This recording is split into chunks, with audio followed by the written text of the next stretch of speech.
ඉතින් යාළුවනේ ඔයාලට කොහොමද? මං හිතනවා ඔයාලා හැමෝම හොඳින් ඇති කියලා. ඉතින් අපි අද හදන්න තෝරගත්තේ වෙනස්ම කෑමක්. මේක ලන්දේසි වීදි ආහාරයක්. ඒකට කියන්නේ බිටර් බෙලන් කියලා.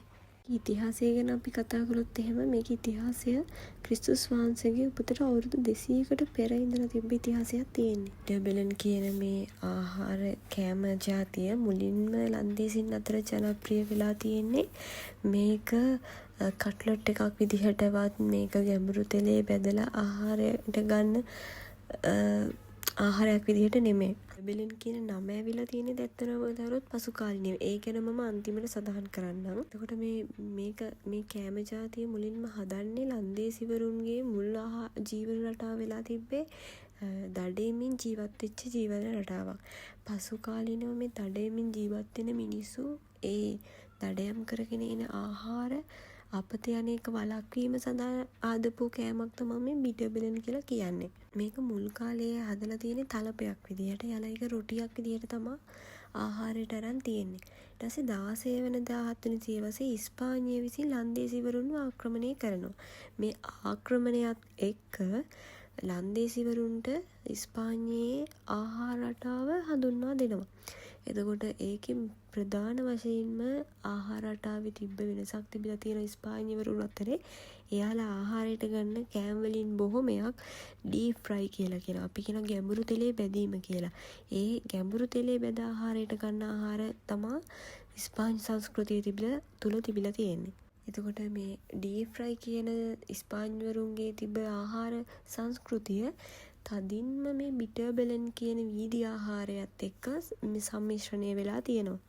අපි කතා කරොත් එහෙම මේ වීදි ආහාරයට නම ආවේ කොහොමද කියලා නැත්නම් බිටර් බෙලන් කියන නම ආවේ කොහොමද කියලා කතා කරොත් එහෙම මේක මුලින් නම ඇවිල්ලා තියෙන්නේ ලන්දේසිවරුන්ගේ සාම්ප්‍රදායික බීමක් තිබිලා තියෙනවා බිටර් ජේ කියලා. එතකොට මේ බිටර් ජේ කියන්නේ ඒක අපි කියන මද්‍යසාරයක්. ඒක සුවඳ විලවුන් ඖෂධ සුවඳ විලවුන් වලින් තමයි මේක හදලා තියෙන්නේ. එතකොට මේ මද්‍යසාරය අපි කතා කරොත් බිටර් ජේ කියන බියර් වර්ගයක් මේක. මේ බියර් එකත් එක්ක තමයි මෙයාලා මුල් කාලේදී බිටර් බෙලන් ආහාරයට අරන් තියෙන්නේ. එතකොට මේකට නම එන්නේ මේක මුල් කාලේ තලපයක් විදියට තමයි හදලා තියෙන්නේ. එතකොට අර ඩීප් ෆ්‍රයි කියන සංකල්පයත් එක්ක මෙයාලා ඒක අර බෝලයක් විදියට අපි කට්ලට් හදනවා වගේම බෝලයක් විදියට හදලා එනවා. එතකොට පසු කාලින් නම එනවා බිටර් ජේ කියන බීම එකත් එක්ක බොනවා.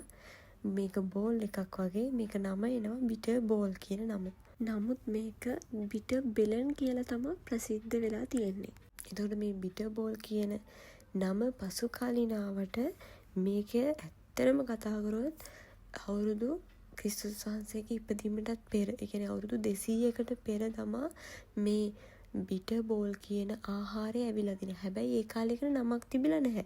පසු කාලීනව ඒකට නමක් ඇවිල්ලා තියෙනවා. අපේ මේ වීඩියෝ එක බලන කෙනෙක් ඉන්නවනම් එයාලා දන්නවා මේ බිටර් බෝල් කියන එකට ඒ රට තුල ලන්දේසිවරුන් තුල කොච්චර ඇබ්බැහිවීමක් තියනවද කියලා. එයාලා ඒ වෙනුවෙන් කියන්නේ මේ බිටර් බෝල් දිනේ කියලා ජාතික බිටර් බෝල් දිනයක් එයාලට තියෙනවා සමරන්න. ඒ කියන්නේ නැෂනල් බිටර් බෝල් ඩේ කියලා. එයාලා ඒ විදිහට සෙලිබ්‍රේට් කරන්නේ මේ බිටර් බෝල් කියලා ආහාරයක්. මොකද එයාලා දන්නවා මේ බිටර් බෝල් වල ඉතිහාසය ගැන. මොකද ඒ ඉතිහාසයත් එක්ක එන ආහාරයක්. මං කලිනුත් කිව්වා ක්‍රිස්තුස් වහන්සේගේ උපතට අවුරුදු 200කට පෙර තමයි මේ බිටර් බෝල් කියන එක ලන්දේසි ජනතාව අතරට ඇවිල්ලා තියෙනවා. ඒකට එයාලා ඒක දන්න ලොකු ඉතිහාසයක් තියෙන එකක්. ඒ නිසා තමයි ඒ බිටර් බෝල් එක එයාලගේ සංස්කෘතියට මේ තරම්ම ජාතික දිනයක් ඒ වෙනුවෙන් වෙන් කරන්න පුළුවන් තරමටම එයාලගේ සංස්කෘතියත් එක්ක ඒක බැඳිලා තියෙනවා. ඉතින් ඔයාලට මේක වැදගත් වුණා නම් මට ලයික් එකක් දාලා කමෙන්ට් එකක් දාන්න. වැඩි විස්තර ඔයාලා ළඟ තියෙනවා නම් ඊට වඩා විස්තරයක් අපිට කමෙන්ට් එකක් දාන්න. ඉතින් සබ්ස්ක්‍රයිබ් කරන්න. අපි ළඟ වීඩියෝ එකකින් ආය අලුත් කෑමකින් හමු වෙමු.